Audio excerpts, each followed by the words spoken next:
नाज़रीन, बड़ी ब्रेकिंग खबर इस वक्त खित्ते में से सामने आते हुए दिखाई दे रही है कि रात की तारीकी में अचानक धमाकों की आवाज़ें, जंगी हथियारों की परवाज़ें और सरहद पार एक नई कशीदगी की जो खबरें हैं, क्या पाकिस्तान अफगानिस्तान के दरमियान हालात खतरनाक रुख अख्तियार कर चुके हैं? क्या हालिया ड्रोन हमलों का जवाब पूरी शिद्दत के साथ दिया जा रहा है? नाज़रीन, आज की इस वीडियो में हम आपको तमाम अहम तफसीलात बताएंगे जो गुज़श्ता चंद घंटों के दौरान सामने आई हैं और जिन्होंने पूरे खित्ते की सूरत हाल को बदल के रख दिया है।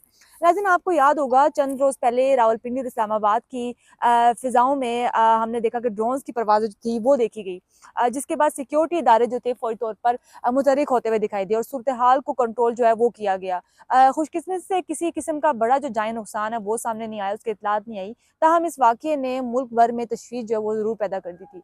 क्योंकि दोनों शहरें जो थे इंतहाई हसास नोयत के हामिल और यहाँ किसी भी किस्म की हमला या हमले की कोशिश जो है वो नहायत संजीदगी से लिए जाता है।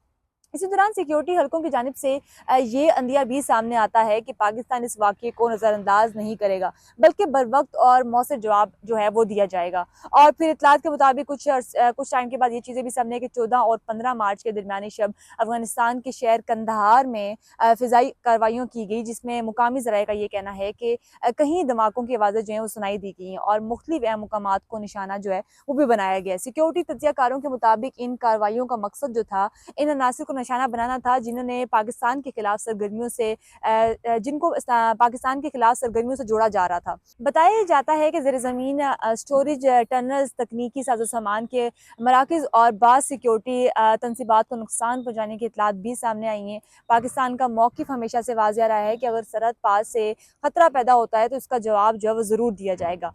इसी तनाज़ुर में ऑपरेशन ग़ज़्ब हक़ का ज़िक्र भी किया जाता है, जिसके बारे में कहा यह जाता है कि इसका मकसद ऐसे अहदाफ को गैर मौसर बनाना था जो पाकिस्तान के अमन और इस्तेहकाम के लिए खतरा समझे जाते थे। नाज़रीन, दूसरी जानिब अफगानिस्तान की जो अफगान हुकाम की तरफ से भी सख्त रद्द-ए-अमल देखने में आया है। ड्रोन कार्रवाइयों के हवाले से दावे और बयानात जो हैं वो सामने आते हुए दिखाई दे रहे हैं और ये जो दावे और बयानात हैं ये सूरत हाल को मज़ीद पेचीदा कर रहे हैं। अगरचे इन ड्रोन्स ने बड़े पैमाने पर नुकसान तो नहीं हुआ, लेकिन इसने खित्ते में जंगी हिकमत अमलियों के हवाले से नए सवालात जो हैं वो ज़रूर पैदा कर दिए हैं। दिफाई माहिरीन का भी इस बारे में ये कहना है कि जदीद टेक्नोलॉजी खसूसन ड्रोन्स के इस्तेमाल ने रवायती जंग तोसरात को बदल के रख दिया है और अब कम वसाइल रखने वाले फरीक भी महदूद सलाहियतों के बावजूद नफसियाती दबाव पैदा करने में कामयाब हो सकते हैं। और यही वजह है कि हालिया वाक़यात को सिर्फ़ एक मामूली झड़प या सरहदी तनाज़े के तौर पर हम नहीं देखा जा सकता, बल्कि इसे एक वसी तर हम कहते हैं कि स्ट्रेटजिकल मुकाबले के तनाज़ुर में समझा जा रहा है। नाज़रीन, इस कशीदगी का एक अहम पहलू सरहदी इलाकों की सूरत हाल भी है, जहाँ तजारत और आमदोरफ़्त मुतासिर हो रही है। सरहदी गुज़रगाहों की बंदिश से जो कारोबारी सरगर्मियाँ हैं सुस्त पड़ जाती हैं, रोज़गार के मौके जो हैं वो कम हो जाते हैं और आम शहरी जो है मुश्किलात का शिकार हो जाता है। ख़ानदान जो है वो बिछड़ जाते हैं, मुकामी माशरत पे मनफ़ी असरात जो हैं वो मरतब होते हुए दिखाई देते हैं। यही वजह है कि आलमी सतह पर भी इस सूरत हाल को तशवीश से देखा जा रहा होता है और सफ़ारती राब्तों में तेज़ी आई है। इत्तलात के मुताबिक मुख्तलिफ़ इलाकाई ताकतें कशीदगी कम करने के लिए पेशपर्दा कोशिशें जो हैं वो कर रही हैं, अपनी कोशिशें जारी हैं उनकी तरफ से भी, क्योंकि पाकिस्तान और अफ़गानिस्तान दोनों ही जुग़राफ़ी लिहाज से नहायत अहम ममालिक हैं और इक़्तिसादी मादनी वसाइल हो गए और इलाकाई राब्तों के मंसूबे इस वक्त कामयाब हो सकते हैं जब खित्ते में अमन कायम हो।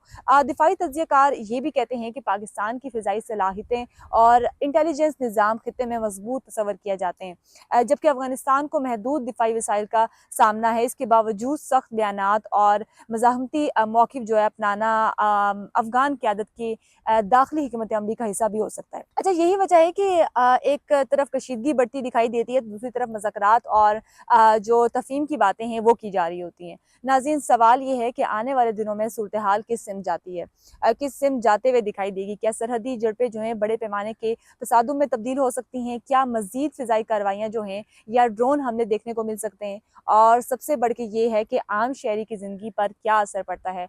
उसकी ज़िंदगी से क्या लेना-देना है इन सब सूरत हाल का? ये तमाम सवालात जो हैं इस वक्त ज़ेर बहस हैं और आलमी मीडिया पे भी सूरत हाल पर गहरी नज़र जो है वो रखी हुई दिखाई देती है। सिक्योरिटी माहिरीन के मुताबिक ऐसे हालात में गलतफ़हमी या गलत अंदाज़े की गुंजाइश कम से कम होनी चाहिए। क्योंकि एक छोटा-सा वाक़या जो है वो बड़े बहरान का जन्म जो है कह सकते हैं कि दे सकता है। इसलिए सफ़ारती चैलेंज को फ़ाल रखना और एतमाद साज़ी के इक़दामात करना वक़्त की अहम ज़रूरत समझी जा रही है।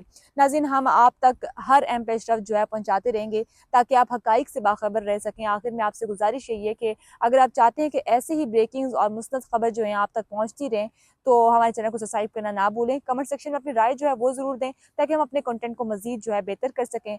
मिलते हैं किसी अगले व्लॉग में, तब तक के लिए दें मुझे इजाज़त। अल्लाह हाफ़िज़।